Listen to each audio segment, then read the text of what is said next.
సచివాలయంలో అగ్ని ప్రమాదం జరిగింది. ఏపీలోని అమరావతి సచివాలయంలో అగ్ని ప్రమాదానికి సంబంధించిన బ్రేకింగ్ న్యూస్ అందుతోంది.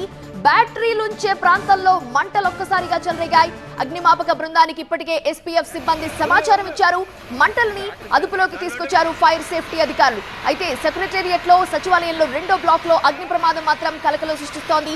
ఎందుకు ఈ బ్లాక్ లో ఒక్కసారిగా అగ్ని ప్రమాదం జరిగింది అనే దానిపై అధికారులు ఆరా తీస్తున్నారు. ఆ ప్రాంతంలో బ్యాటరీలు ఉంచుతారు. ఆ బ్లాక్ లో బ్యాటరీలు ఉంచే ప్రాంతంలో మంటలు చెలరేగాయి. అగ్నిమాపక సిబ్బంది వెంటనే చేరుకొని మంటల్ని ఆర్పుతున్న దృశ్యాలు చూస్తున్నాము.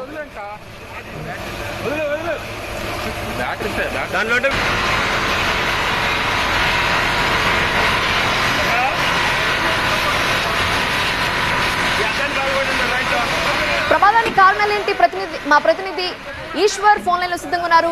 ఈశ్వర్, ఎందుకు ఆ ప్రాంతంలో ఒక్కసారిగా మంటలు ఎగిసిపడ్డాయి? బ్యాటరీలు అక్కడ ఉంచుతారంటున్నారు. సో నష్టం కూడా అధికంగానే ఉంది అనుకోవచ్చా?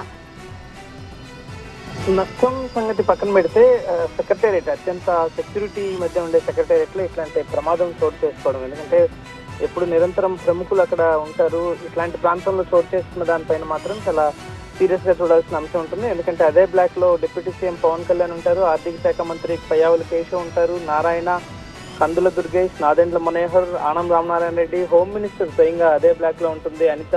సో ఇంత ప్రముఖులు ఉండే భవనాల్లో మెయింటెనెన్స్ ఎంత బలహీనంగా ఉంది అని చెప్పడానికి ఇది ఒక ఉదాహరణగా చూడాల్సిన అవసరం ఉంటుంది. అక్కడ ఇటీవల కాలంలో సచివాలయంలో పూర్తి స్థాయిలో వేస్టేజ్ ఎక్కువ ఉన్న దాన్నంతా అక్కడే ఉంచేయడం, అలాగే అదే సమయంలో ఈ స్టోర్ రూముల్లో ఎక్కడైతే ఈ ఉంటాయో ఈ బ్యాటరీస్ ఉంటాయో అక్కడ వేస్టేజ్ ని ఎక్కువగా స్టోర్ చేయడం జరిగింది. దీంతో అక్కడ ఏదైనా షార్ట్ సర్క్యూట్ జరిగిందా లేకపోతే ఇంకేదైనా రీజన్స్ ఉన్నాయో ప్రస్తుతం సెక్యూరిటీ అధికారులు తనిఖీ చేస్తున్నారు. అదే సమయంలో అక్కడ విచారణ చేపట్టిన నేపథ్యం కనిపిస్తుంది.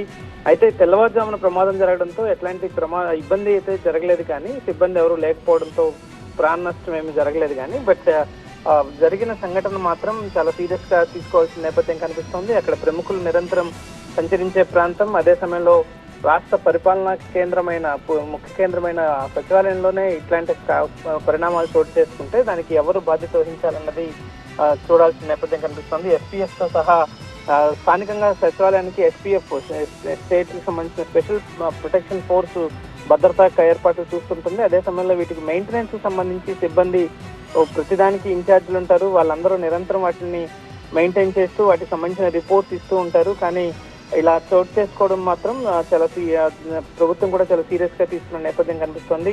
ప్రమాదానికి కారణాలు ఇంకేదైనా ఉద్దేశపూర్వకంగా జరిగిందా, కుట్రకోణం ఏమన్నా ఉందా అన్న ఆలోచించాల్సిన పరిస్థితి కూడా ఉంటుంది. ఎందుకంటే అంత రక్షిత ప్రాంతం కాబట్టి అట్లాంటి ప్రాంతాల్లో ఇట్లాంటి ఎంట్రీ కావాలన్నా కూడా బయట నుంచి ఎవరికైనా అనుమతి లేని లోపలికి కూడా ప్రవేశం ఉండదు. కాబట్టి ఇంత పూర్తి స్థాయిలో సెక్యూరిటీ ఉన్న చోటు చేస్తున్న ఈ పరిణామాల మీద మాత్రం సీరియస్ గా చూడాల్సిన నేపథ్యం కనిపిస్తుంది. ప్రస్తుతానికైతే మంటలు పూర్తి స్థాయిలో అదుపులో ఉన్నాయి. ఎలాంటి ప్రమాదం చోటు చేసుకోలేదు, కానీ ఆస్తి నష్టం జరిగింది. అంతకు మించిన ప్రమాదం చోటు చేసుకోలేదు, కానీ జరిగిన ఘటన మీద మాత్రం ప్రభుత్వం పూర్తి స్థాయిలో విచారణ చేపట్టాలని ఆదేశించింది. స్వయంగా హోంమంత్రి ఉన్న ఛాంబరు, డిప్యూటీ సీఎం ఉన్న ఛాంబరు ఈ పరిణామాలన్నీ మాత్రం కొంత కలవరపాటుకు గురి చేసిన పరిస్థితి కనిపిస్తుంది.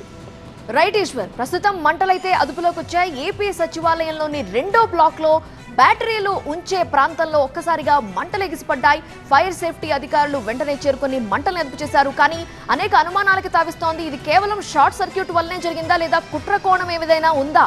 ఈ కోణంలో కూడా పోలీసులు ఆరా తీస్తున్నట్టుగా తెలుస్తోంది. ఎందుకంటే ఆ బ్లాక్ లో డిప్యూటీ సీఎం పవన్ కళ్యాణ్ ఉంటారు, హోంమంత్రి ఉంటారు, కట్టుదిట్టమైన భద్రత ఉండాలి. ఎందుకు ఇలాంటి ప్రమాదం జరిగింది అనే దానిపై అధికారులు ఆరా తీస్తున్నారు.